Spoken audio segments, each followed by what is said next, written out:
যে Agartala government medical college এবং GB হসপিটালে যারা চিকিৎসক তাদের বাইরে প্র্যাকটিস করা নিষেধাজ্ঞা জারি করেছে রাজ্য সরকার। এটা সমস্যা আরো বাড়িয়েছে এবং আমরা মনে করি যে আমাদের রাজ্যে এমনি ডাক্তারের সংখ্যা পর্যাপ্ত না এবং হাসপাতালগুলোর পরিষেবাও তলানিতে এবং সেই ধরনের চিকিৎসক বা চিকিৎসা কর্মীর অভাব, ইনস্ট্রুমেন্টগুলো ভালো না, প্রতিনিয়ত সাধারণ রোগীদের থেকে কিছু অভিযোগ আছে।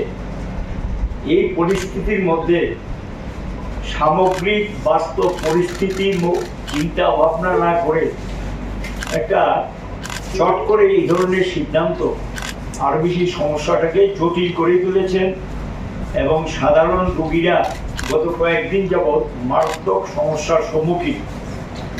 হাসপাতালগুলোতে উঠছে ওরা ভিড় এবং চিকিৎসক যারা তারা সামাল দিতে পারছেন না। এটা ঠিক যে হাসপাতাল পরিষেবা যদি উন্নত হয়, স্বাভাবিক কারণেই রোগীরা বাইরে, যদি চিকিৎসকরা বাইরে প্র্যাকটিসও করেন, রোগী কিন্তু সেখানে যাবে না, হাসপাতালে যাবে পরিষেবা পাওয়ার জন্য।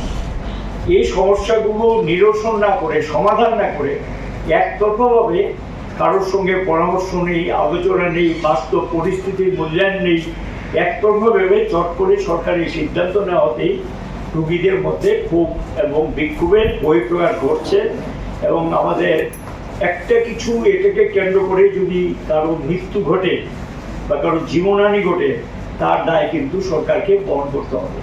এবং আমরা সরকারকে অনুরোধ করব, বামফ্রন্টের পক্ষ থেকে পরিস্থিতি ইতিমধ্যে পত্র পত্রিকায় বিভিন্ন মাধ্যমে প্রকাশিত হয়েছে, রাজ্যবাসীও দেখছেন। এই পরিস্থিতিতে অতি দ্রুত আলোচনার মাধ্যমে এই সমস্যার সমাধান করে যাতে যে সিদ্ধান্তটা নিয়েছেন এটা আপাতত প্রত্যাহার করুক এবং আলোচনার মাধ্যমে সমাধানে এগিয়ে আসুক।